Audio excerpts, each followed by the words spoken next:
Today marks the opening of the second week of OTAs. No big deal, right? Voluntary and all that.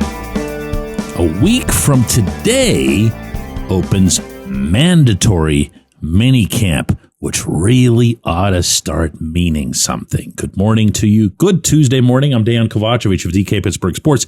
This is Daily Shot of Steelers. It comes your way bright and early every weekday. If you're into hockey and or baseball, I also offer daily shots of Penguins and Pirates, and I hope you'll check those out as well. Aaron Rodgers' deadline has never been established by anybody. Not by Art Rooney, although he did say that he didn't want to wait forever. Not by Omar Khan, who seems to defer all of this to Mike Tomlin. Definitely not by Tomlin, who I think would wait until December. And not by Rodgers, of course, either. And what you have is a football team without certainty at the quarterback position. Even if you happen to be of the mind that Mason Rudolph should be that quarterback, you don't have certainty either because nobody's named him any such thing. In fact, even if Rodgers doesn't come, I'm putting this in parentheses, they still might not name him any such thing because they might make an attempt to get a Kirk Cousins or someone else like that here and at least leave open the possibility that the new arrival could beat Rudolph out. One way or another, I'm going to lay out a little bit of landscape here for you. First, to reemphasize, OTAs are voluntary. You don't need to be at OTAs. Nobody does. Certainly not the veterans. Now, if you're coming to a new team, might seem like a decent idea to be there. DK Metcalf, for example, has spent a good amount of time at the Steelers facility on the south side over the past month or so, and that's been the case with most of the new guys. But as Cam Hayward put it last week, I wasn't at OTAs at all last year, so I obviously didn't need it, and that was his humble brag way of saying correctly that he had a great season. But minicamp really is different, and not just because it's required attendance. You get fined for not being there, but also because that's where the playbook begins getting installed. What does it mean for a playbook to get installed? Well, pretty simply, in the National Football League, you're taking the playbook and you're serving it to the players, in this case, on the field. They're living out some of the plays. They'll see the diagram and then they'll go and act it out. That's not the end of the world, but it matters. But here's what matters even more. Mandatory minicamp for the Steelers, as I mentioned, starts a week from today. That's June 10. It lasts 3 days, so it's June 10, June 11, and June 12. On June 13, they are gone. They are vanished. All of them.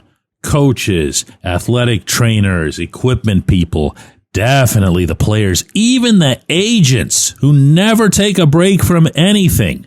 You can only find these guys on some random beach somewhere with their phones off.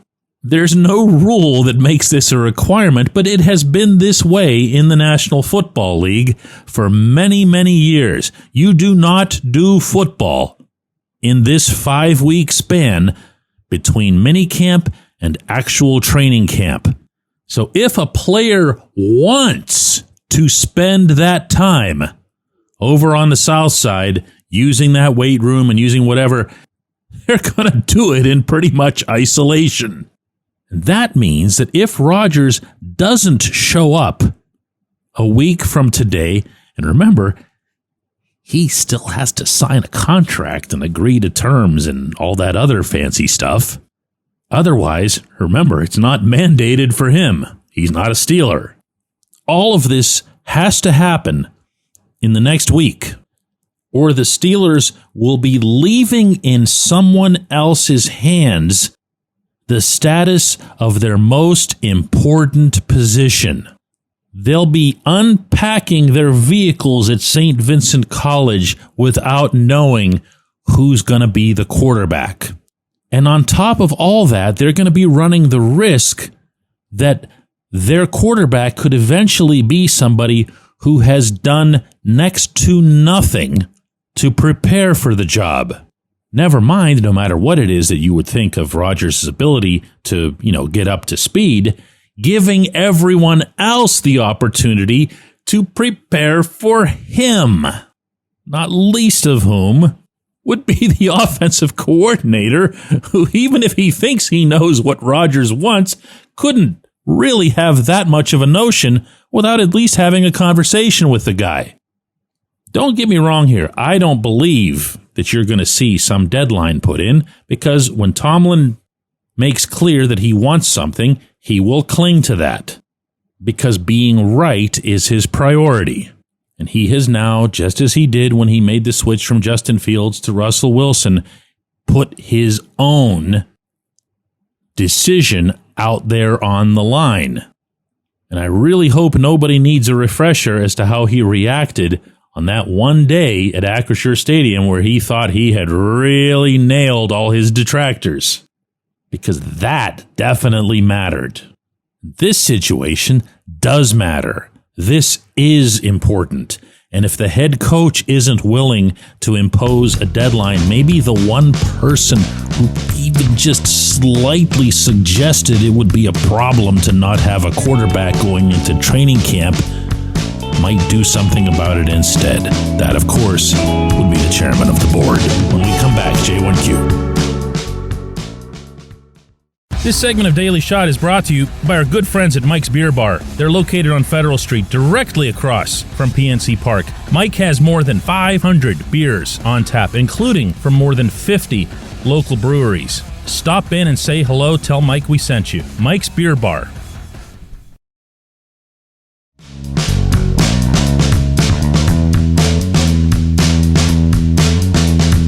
Today's J1Q comes from Alan, who says, "Hey DK, does RB1 have to be the first down back?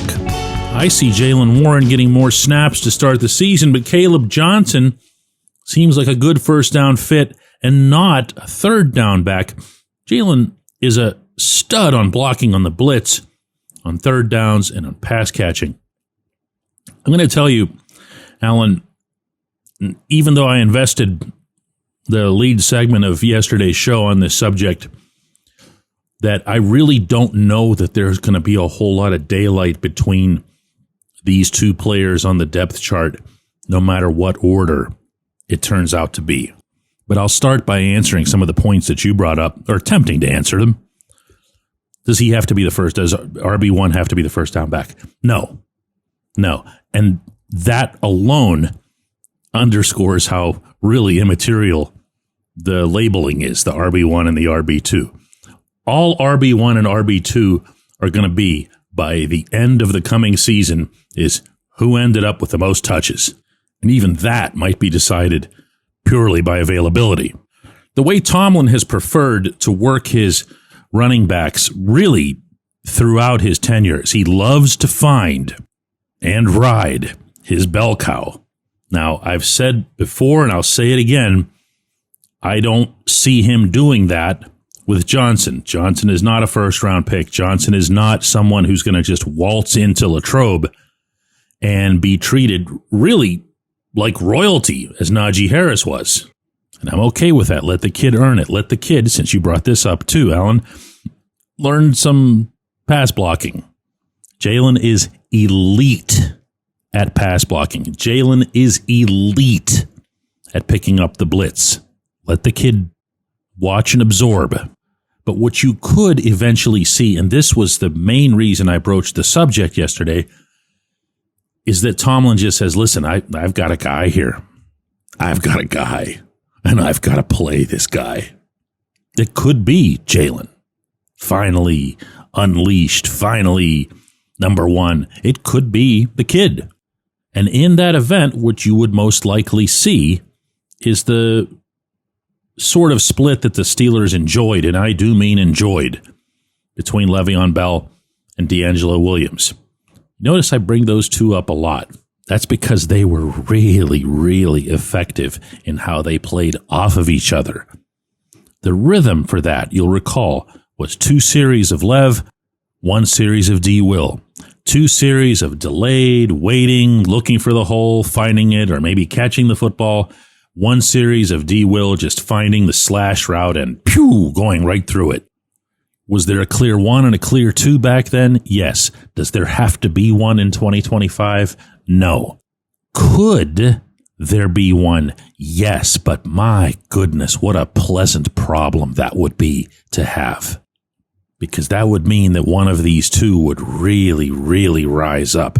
And in the event that that happens, I'm going to go out on a limb here and guess that the other running back would benefit as well for the same reasons that you saw that occur with Lev and D. Will. Good stuff, Alan. I appreciate the question. I appreciate everybody listening to Daily Shot of Steelers. After the OTA session today at 4 p.m. Eastern, we'll be checking in with a live double shot of Steelers. That's our live video that we do every weekday on our YouTube channel, as well as on the DK Pittsburgh Sports app and website. Hope to see you then. We'll have all kinds of fresh material.